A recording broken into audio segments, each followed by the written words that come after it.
long been a priority of mine to be very transparent with all of you and to make sure that I'm readily available to answer any questions, especially when major issues arise as it relates to intelligence. And so kind of just watching what's occurred over the last few weeks, I wanted to make sure that maybe we just formalize the process a little more. So I know the last week that I was here, we had several press scrums that a lot of you were attended, but I wanted to just formalize it and make it more just a press availability. I don't know if we will do this every week or every other week, but I'm just looking forward to taking your questions. So with that, I'll just open it up to all of you. Mr. Nunes, can you say categorically that there were no contacts whatsoever between any officials affiliated with the Russian government and the Trump campaign? Yeah, not that I'm aware of. We still have not seen any evidence of anyone that from the Trump campaign or any other campaign for that matter that's communicated with the Russian government. Why would you agree to talk to reporters at the behest of the White House, knowing that you're still looking into this matter? Yeah, so that story was a little odd, I thought, because if you asked me to contact the White House and said, hey, could you set me up with somebody at DOD or the intelligence agencies, I would say sure. So it was a kind of an odd story, I thought. Is it compromised in any way? Is the fact that you have already made the determination compromised? How is it compromised if I'm trying to be transparent with the press, and if the White House asks me to talk to a reporter, which by the way it was one reporter, I don't know, if the White House asked me to talk to you, would you think that that would be okay or not okay? What's your response to that? Well, what's your response to it? Well, you're investigating this matter, and the White House is urging you to knock down these stories that are raising questions. That didn't happen. No, that absolutely didn't happen. Is there anything that you've learned? Is there anything that you have learned in the course of this investigation that really conflicts with the public reporting?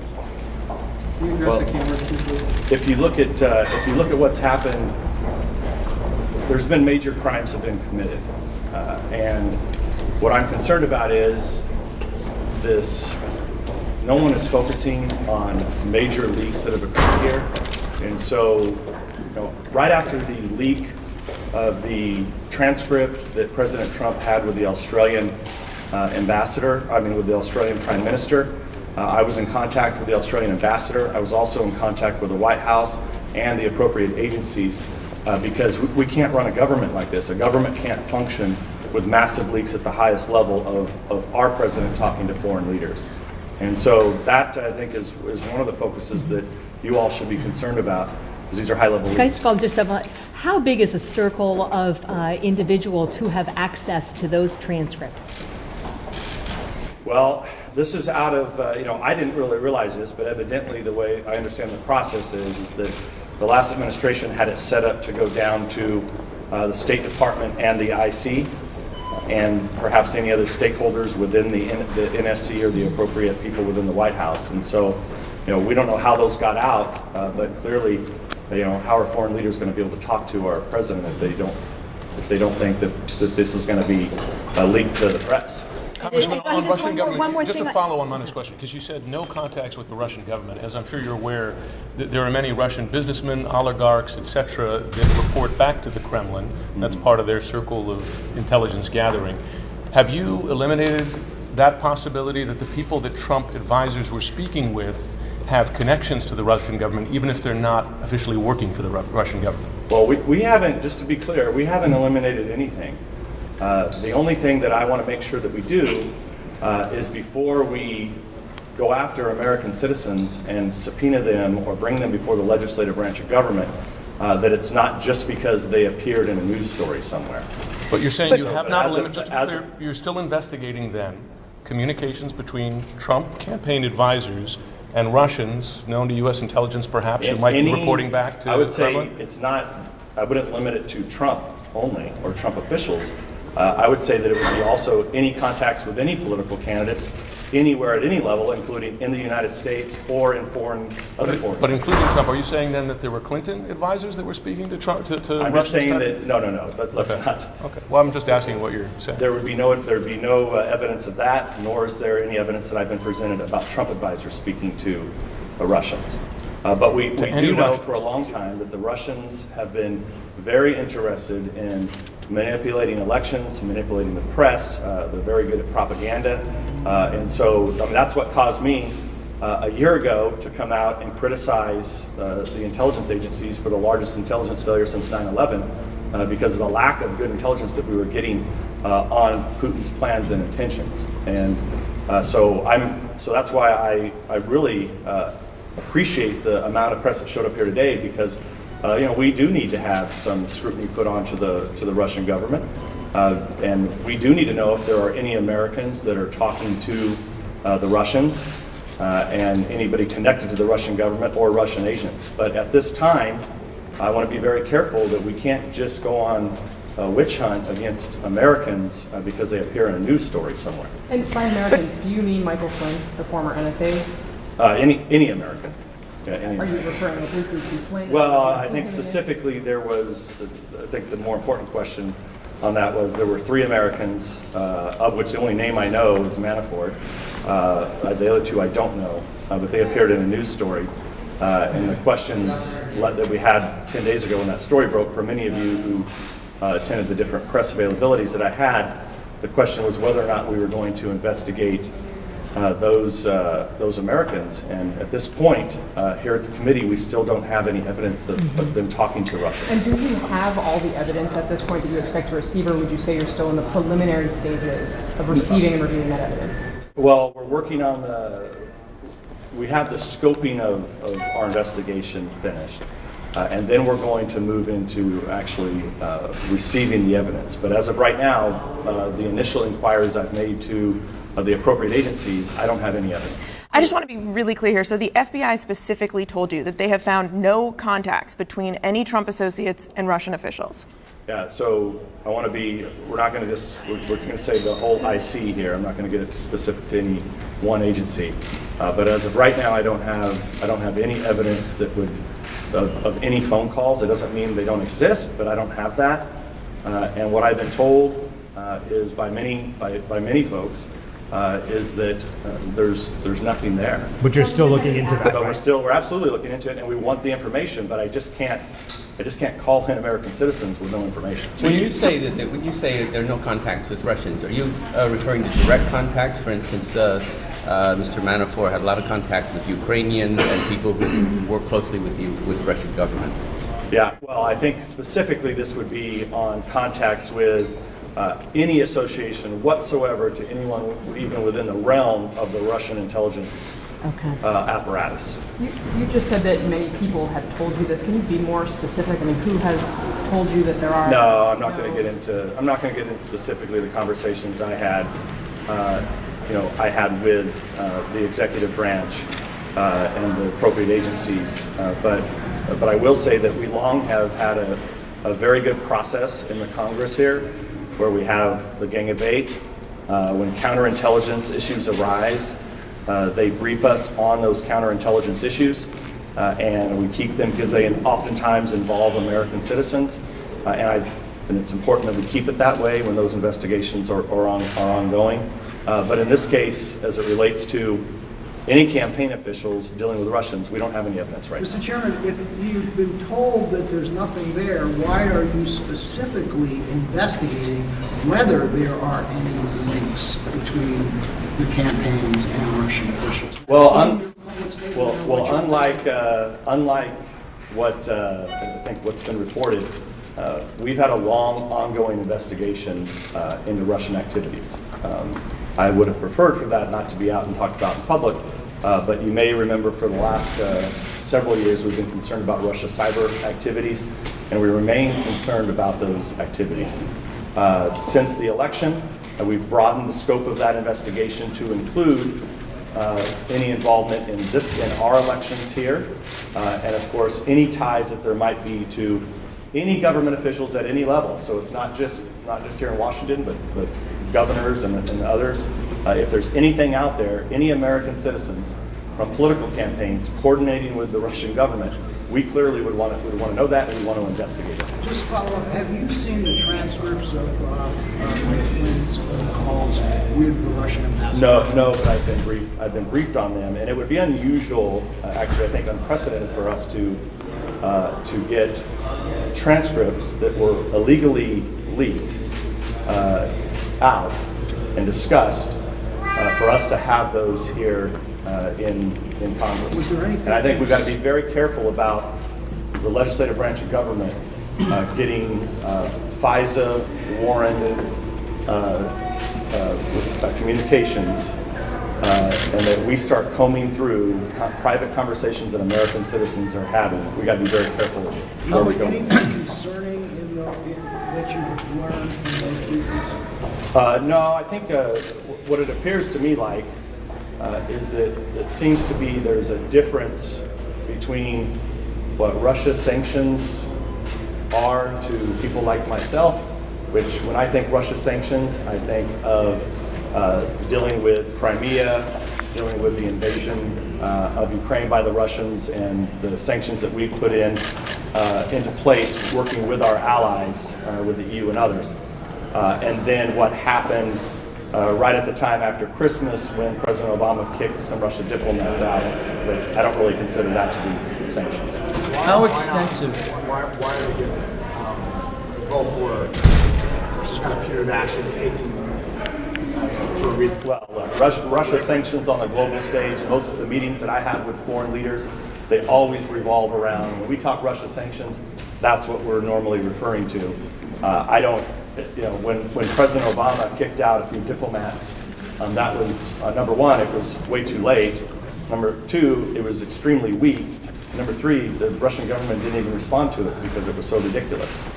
When the White House asked you about, talking to this reporter, did you know that they had also asked Senator Burr to do the same thing, and did it feel to you as if it was some sort of a coordinated effort to push back? No, I mean, if anything, it was the opposite.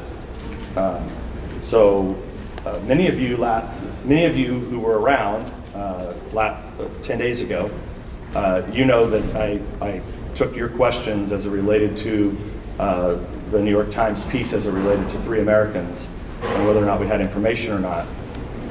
So I had already talked to many of you about that several times, both in press scrums and also on individual interviews.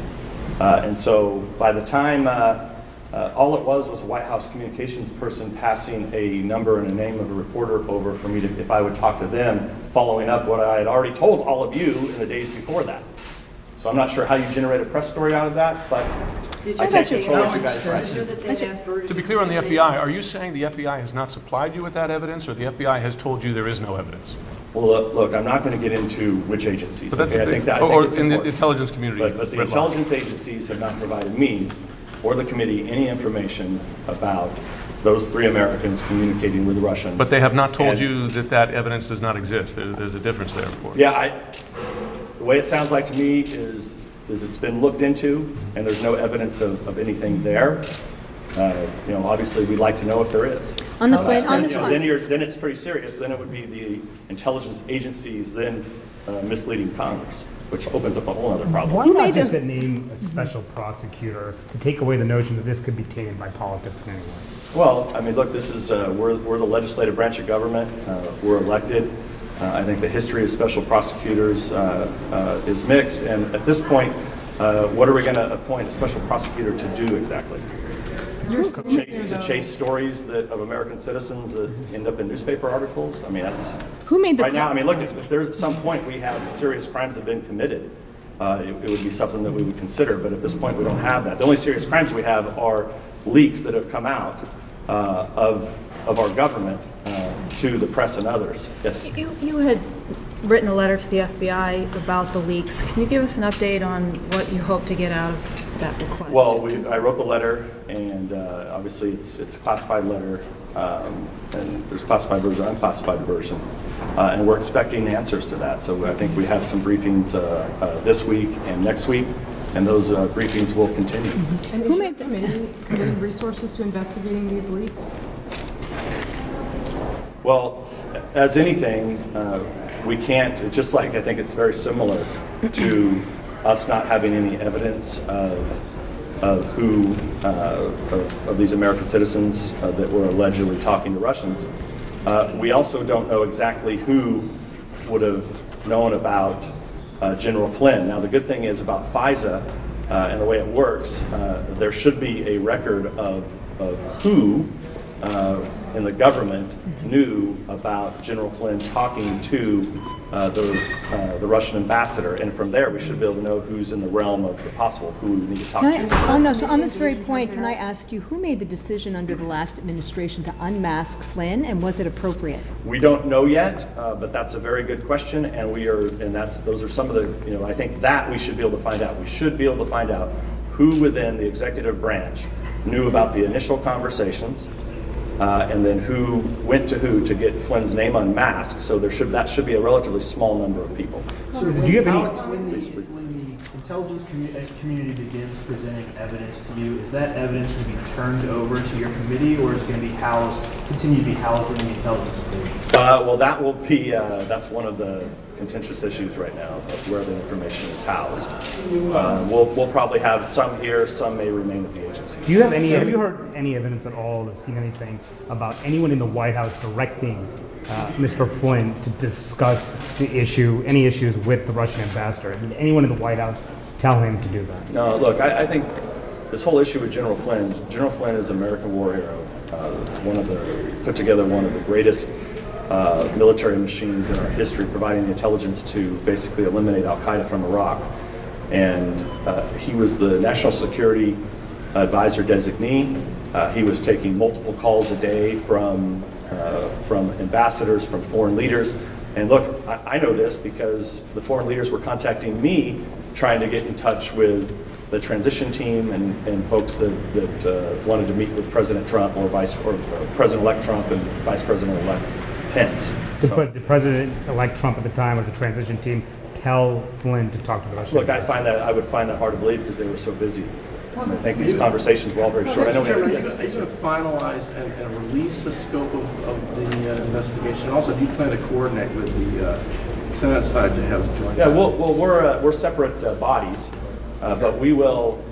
So we'll have a scoping document that should be approved. I think it's finished now, and then probably just have some brief outlines of what we'll be looking at. But look, you guys all know what we're going to be looking at. It's not. But do you plan to coordinate interviews with the Senate so that you don't muck up the record? I wouldn't. I wouldn't rule it out.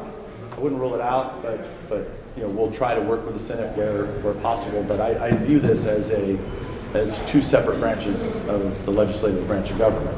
Mr. Chairman, yes. Is there a difference between the White House asking you to call a reporter and asking the FBI to knock down particular stories? Yeah, well, look, I don't think first of all, the White House talking to, having a reporter, if a reporter asks the White House, hey, can you get a hold of whatever member of Congress? I don't think there's any issue there. I don't know what the story's about. As it relates to the FBI, I believe what happened with the White House, as I understand it, in my limited conversations that I've had, I just think it was an obvious question that one would ask. If there's no evidence here, can you talk about it? And the FBI, of course, normally doesn't talk about leaks and whether or not they're investigating or not, or other issues of who's under investigation. I think it's pretty standard for the FBI not to comment on this. It's pretty unusual if they do comment. And so, obviously so I don't even know how true that story is. I mean, I would go to the White House and ask, what conversations actually occurred, but I don't think very many. I think they were pretty simple.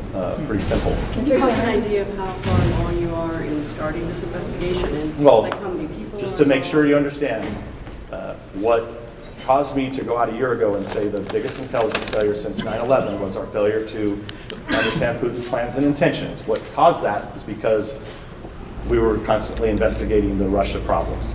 So all we're doing is we're adding additional things that we're looking at, which will include the election issues. Mr. Chairman, you say that there's no evidence right now, Russian contacts with campaign officials. But you also say that you're just in the the scope gathering process of the investigation? Well, we're putting together a scope, working bipartisan with my counterpart, Mr. Schiff, so that we make sure that we're on the election as it relates to the election. But look, we've always been very, very interested in what the Russians are up to. So this is basically part of an ongoing investigation that I was hopeful would have never been out in the press like it is, but now it is. And now we're just expanding the scope of the investigation to include what we will look at as it relates to the election. But in terms of evidence, some we have, some evidence we do have. Obviously, we're looking for more evidence, but most importantly, as it relates to American citizens, if you all have American citizens that you know we're talking to Russian agents, if you want to come to our committee, be a whistleblower yourselves, and bring me those names, I'd be very interested in having them. But you expect to obtain more evidence or information, I should say, as the weeks go on? Yeah, we will continue to take evidence. We'll follow the facts where they lead. How extensive was the Obama administration's wiretapping of the transition team and the campaign?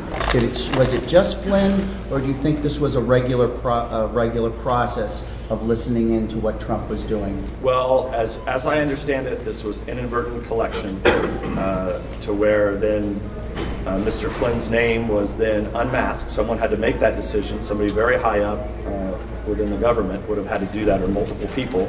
And we're very interested in figuring out who those people were, because they have questions to answer as to why, what laws did they use to decide to unmask General Flynn's name. So to follow up with that, if there was ongoing contact between the Russians and the Trump campaign, wouldn't other names pop up inadvertently? And so if this was the only incident that popped up, would that knock down the idea that there was regular contact? Yeah, look, there is no evidence that I've been presented of regular contact with anybody within the Trump campaign. The only one that's obvious is General Flynn's discussions with the Russians, which I would still contend that he was doing what he was supposed to do, which is prepare the president-elect for office by getting as many leaders in front of him as possible. If it's a major crime, if I could ask, if it's a major crime for leakers to discuss classified information relating to these communications and elsewhere, why is it not inappropriate for the White House and you and Senator Burr to call reporters and give your own interpretation of, again, a continuing investigation that involves classified intelligence? Isn't that a counter leak, as it were? You're still discussing an ongoing investigation. Well, I would never talk about classified information with any of you, because that would be a crime. But the message that was coming from you and others was that we've looked at the information, there's nothing there, and that relates to an ongoing investigation, and it's based on, at its core, classified information about contacts between Trump aides. There's no release of classified information in that, and I'm a little confused by your question, because the White House has been very critical of a lot of you, and so here you have the White House actually trying to communicate with many of you, and trying to communicate with the Congress about what they're doing, and now suddenly that's wrong. There's nothing wrong with that. If you look at the last administration, and I think if a lot of the Democrats were being honest with you, they know that the relationship between the last White House and Congress was extremely poor. What we're trying to do is have a very good working relationship with the executive branch of government at all levels. And so I would anticipate that hope that we have more coordination with the White House and all the appropriate agencies, and that we actually, on one side, we're a separate branch of government, and we will conduct rigorous oversight, which, look, I've been very clear. If I find out that Reince Priebus was talking to Russian agents, you can bet that Reince Priebus will get a subpoena and will appear before the Congress. Mr. Chairman, Jim Comey, the FBI director, was on the Senate side right before the recess. Tom Cotton called it a hearing. Has he appeared before your committee in a similar capacity? Have you asked for him to come? Yeah, we've had discussions with the FBI director and others within the FBI, and I do expect that they will be briefing us again either this week or next. Going back to what the White House was telling, do you disagree with calls for the Attorney General to recuse himself? That's way above my pay grade. I have no idea. I don't even know what at this point with the Attorney General. Well, there's some would he recuse himself from?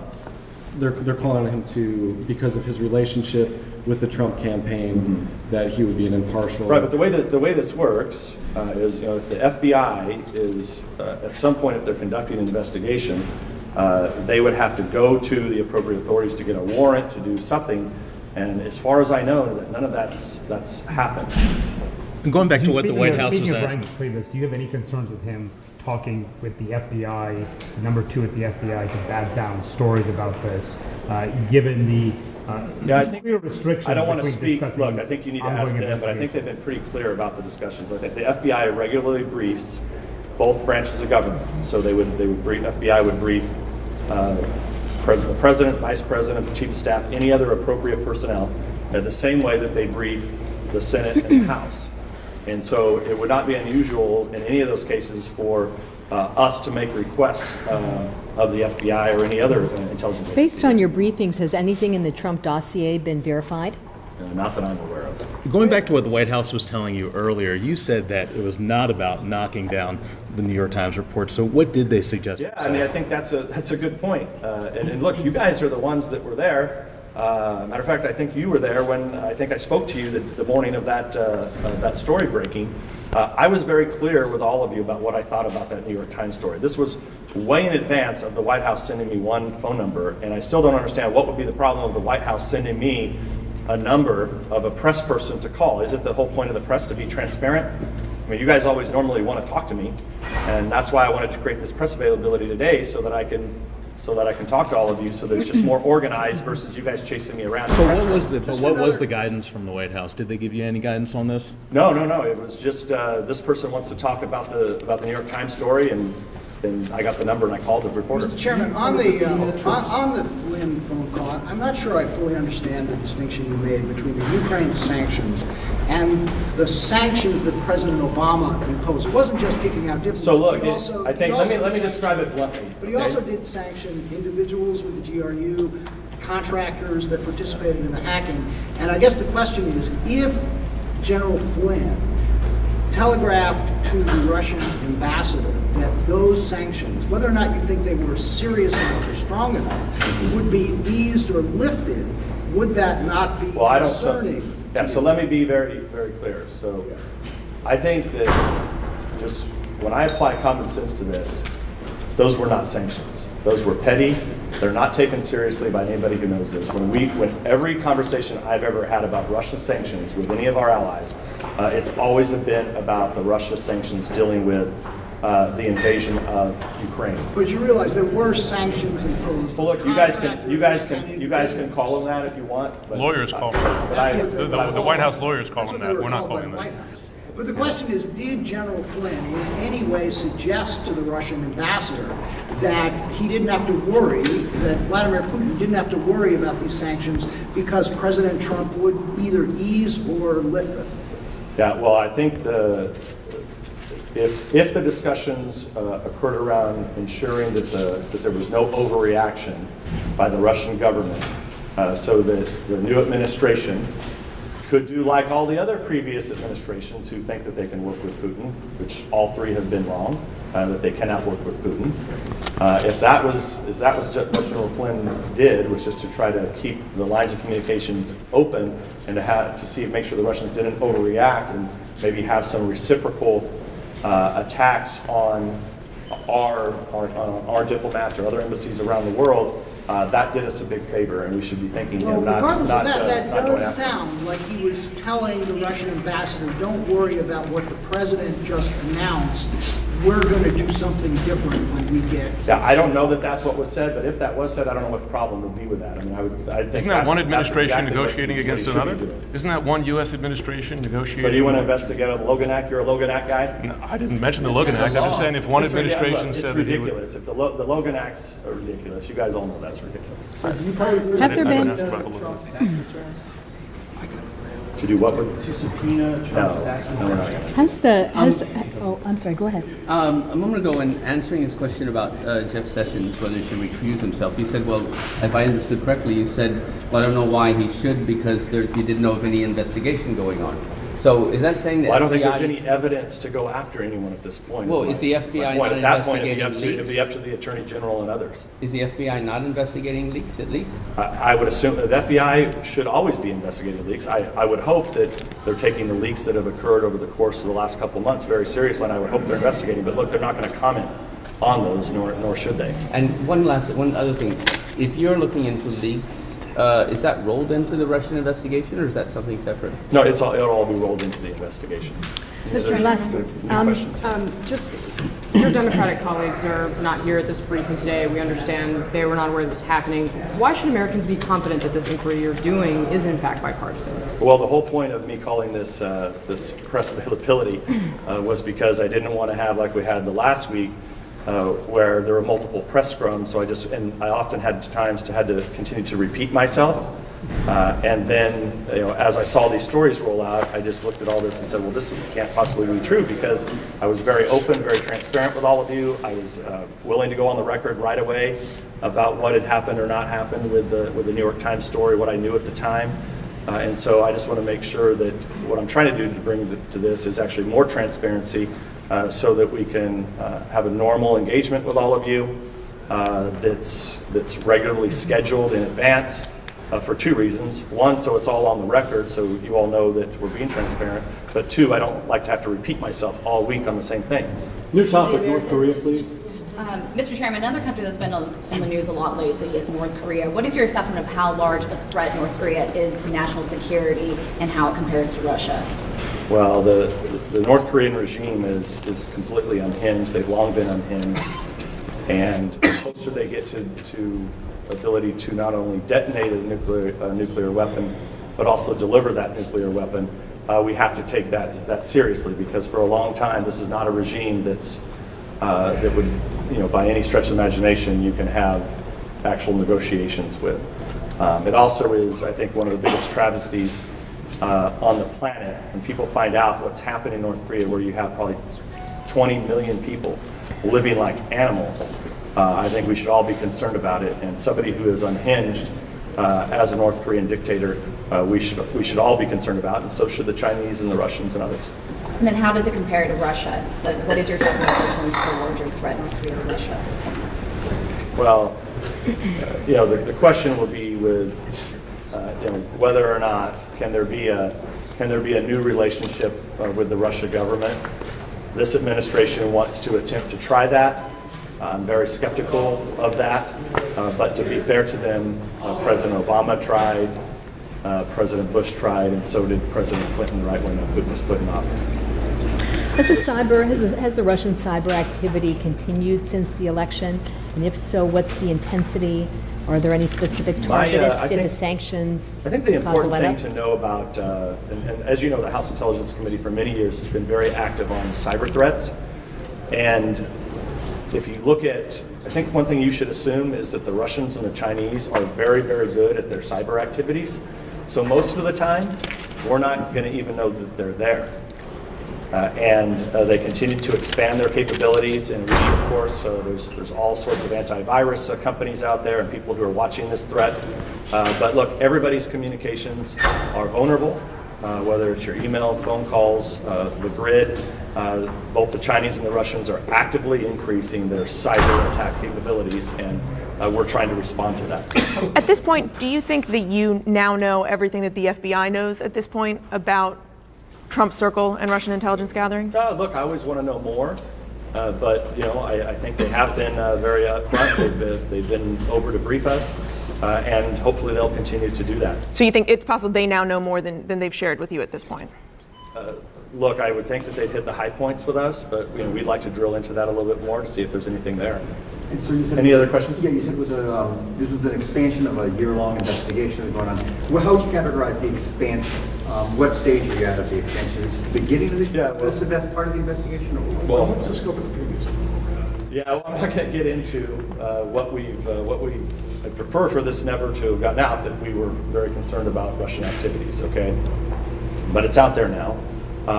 And what we're doing is we're formalizing a process with my Democratic counterpart so that we have a nice scoping document on everything that we're going to look at as it relates to the election leaks and everything that's kind of happened, say post,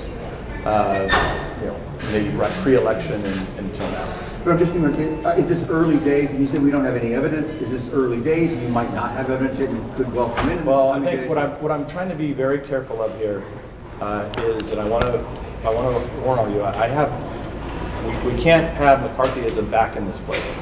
We can't have the government, the U.S. government, or the Congress, legislative branch of government, chasing down American citizens, hauling them before the Congress as if there's some secret Russian agents.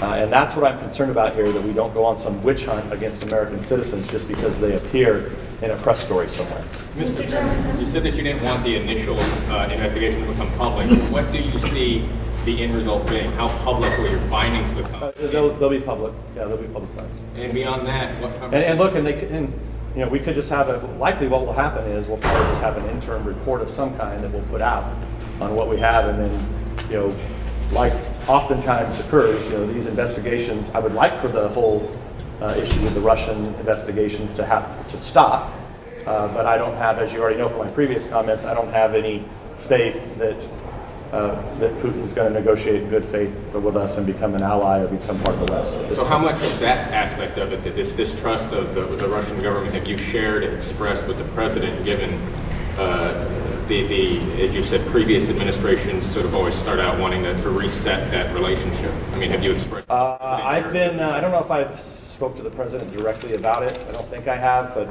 clearly all of the advisors around him I have. I'm confused. So once again, you say that the FBI or the intelligence communities have given you the high points of evidence, but you're also saying that you're at the beginning stages of this expansion of an investigation. Because there's an investigation. There's investigations that the executive branch of government does, and then there's investigations that the legislative branch of government will do.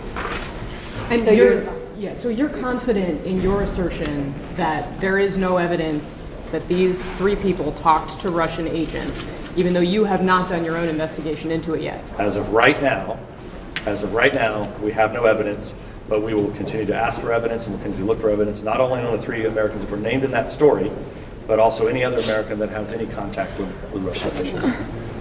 All right, guys, well, thank you very much. One more.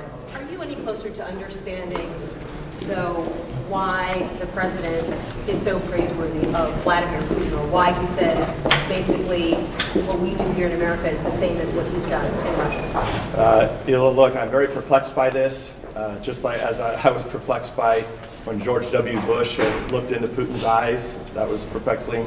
If you look at when President Obama was caught on a hot mic saying that he was going to have more flexibility after the election, I was perplexed by that. And look, good presidents, three presidents in a row have tried to work with the Russian government. I think it's a novel concept. I just don't think it's going to work. But President Trump has been very clear with the American people that he's going to try to do that, which would make him no different than the last three presidents. So, all right, guys, thank you all very much. Thank you.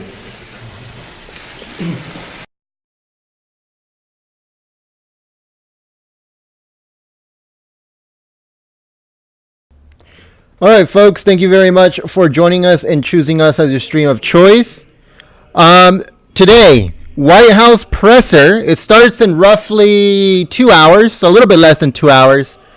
So we will go live in 30 minutes. We're going to show you guys the Senate's back in session. So they are in the process of a nomination of Wilbur Ross. He is going to be the Secretary of Commerce, which is very important if we're going to bring back jobs into the United States. So we'll be back in 30 minutes. The link for the presser is underneath the video. I will also put it up on the chat. So make sure you guys head out over there, give it a thumbs up, and set the notification so you guys can check out Sean Spicer handing the mainstream media their own asses. So make sure that you join us here at Golden State Times. Thank you very much for joining us, and we hope to see you guys here next time. But until then, peace.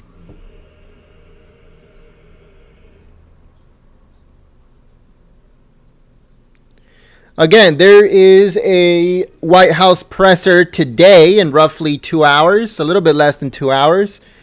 The Senate is also set to go into session in just a few minutes, so we'll go back online in roughly 30 minutes. So make sure to stay here with Golden State Times, and we hope to see you guys here soon. The link for the presser is in the description below. Give this stream a thumbs up and see you guys soon. If you're new to the community, please hit that subscribe button and join us. We welcome you. Also give this stream a thumbs up like I said. If you missed any part of it, we'll be uploading it in just a few minutes. So check back on the channel. Thank you very much, everyone. See you guys in roughly 30 minutes.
His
It really conflicts with the public reporting. Can you address the camera, please? If you look at what's happened, there's been major crimes have been committed, and what I'm concerned about is this. No one is focusing on major leaks that have occurred here, and so, right after the leak of the transcript that President Trump had with the Australian with the Australian Prime Minister. I was in contact with the Australian ambassador. I was also in contact with the White House and the appropriate agencies because we can't run a government like this. A government can't function with massive leaks at the highest level of our president talking to foreign leaders. And so that, I think, is one of the focuses that you all should be concerned about, because these are high-level leaks. Can I just follow just up? How big is a circle of individuals who have access to those transcripts? Well, this is out of, I didn't really realize this, but evidently the way I understand the process is that the last administration had it set up to go down to the State Department and the IC, and perhaps any other stakeholders within the NSC or the appropriate people within the White House. And so, we don't know how those got out, but clearly, how are foreign leaders going to be able to talk to our president if they don't think that this is going to be leaked to the press? Congressman, on Russian government, just to follow on Nunes' question, because you said no contacts with the Russian government. As I'm sure you're aware, there are many Russian businessmen, oligarchs, etc., that report back to the Kremlin. That's part of their circle of intelligence gathering. Have you eliminated that possibility that the people that Trump advisors were speaking with have connections to the Russian government, even if they're not officially working for the Russian government? Well, we haven't, just to be clear, we haven't eliminated anything. The only thing that I want to make sure that we do is before we go after American citizens and subpoena them or bring them before the legislative branch of government, that it's not just because they appeared in a news story somewhere. But you're saying you have not eliminated, just to be clear, you're still investigating then communications between Trump campaign advisors and Russians known to U.S. intelligence perhaps who might be reporting back to the Kremlin? I would say it's not, I wouldn't limit it to Trump only or Trump officials. I would say that it would be also any contacts with any political candidates anywhere at any level, including in the United States or in other foreign. But including Trump, are you saying then that there were Clinton advisors that were speaking to Trump? I'm just saying that no. Let's not. Okay. Well, I'm just asking what you're saying. There would be no evidence of that, nor is there any evidence that I've been presented about Trump advisors speaking to the Russians. But we do know for a long time that the Russians have been very interested in manipulating elections, manipulating the press. They're very good at propaganda. And so that's what caused me a year ago to come out and criticize the intelligence agencies for the largest intelligence failure since 9/11 because of the lack of good intelligence that we were getting on Putin's plans and intentions. And so that's why I really appreciate the amount of press that showed up here today, because we do need to have some scrutiny put onto the Russian government, and we do need to know if there are any Americans that are talking to the Russians and anybody connected to the Russian government or Russian agents. But at this time, I want to be very careful that we can't just go on a witch hunt against Americans because they appear in a news story somewhere. And by Americans, do you mean Michael Flynn, the former NSA? Any American. Yeah, Are you referring to Flynn? Well, I think specifically there was, I think the more important question on that was there were 3 Americans, of which the only name I know is Manafort. The other 2 I don't know, but they appeared in a news story. And the questions that we had 10 days ago when that story broke, for many of you who attended the different press availabilities that I had, the question was whether or not we were going to investigate those Americans. And at this point, here at the committee, we still don't have any evidence of them talking to Russia. And do you have all the evidence at this point that you expect to receive, or would you say you're still in the preliminary stages of receiving and reviewing that evidence? Well, we're working on we have the scoping of our investigation finished. And then we're going to move into actually receiving the evidence. But as of right now, the initial inquiries I've made to the appropriate agencies, I don't have. I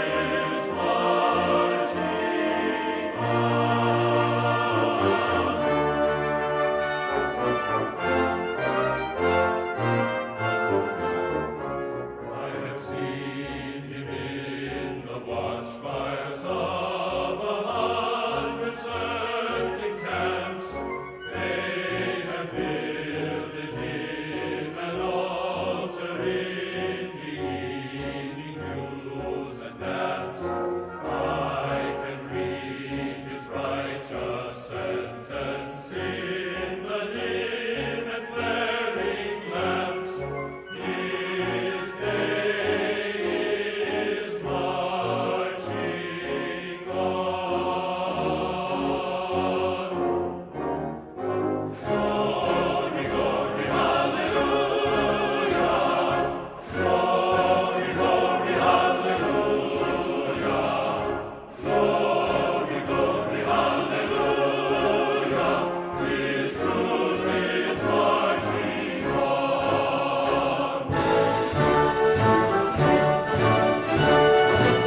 long been a priority of mine to be very transparent with all of you.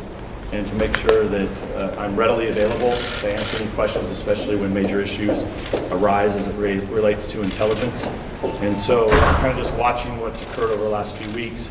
I wanted to make sure that maybe we just formalize the process a little more. So I know the last week that I was here, we had several press scrums that a lot of you were attended, but I wanted to just formalize it and make it more just a press availability. I don't know if we'll do this every week or every other week, but I'm just looking forward to taking your questions. So with that, I'll just open it up, all of you. Mr. Nunes, can you say categorically that there were no contacts whatsoever between any officials affiliated with the Russian government and the Trump campaign?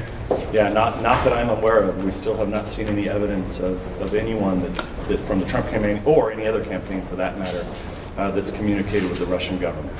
Why would you agree to talk to reporters at the behest of the White House, knowing that you're still looking into this matter? Yeah, so that story was a little odd, I thought, because if you asked me to contact the White House and said, hey, could you set me up with somebody at DOD or the intelligence agencies, I would say sure. So it was a kind of an odd story, I thought. Is it compromised in any way? Is the fact that you have already made this determination compromised? How is it compromised if I'm trying to be transparent with the press? And if the White House asks me to talk to a reporter, which by the way, it was one reporter, I don't know, if the White House asked me to talk to you, would you think that that would be okay or not okay? What's your response to that? Well, what's your response to it? Well, you're investigating this matter, and the White House is urging you to knock down these stories that are raising questions. That didn't happen. No, that absolutely didn't happen. Is there anything that you've learned? Is there anything that you have learned in the course of this investigation that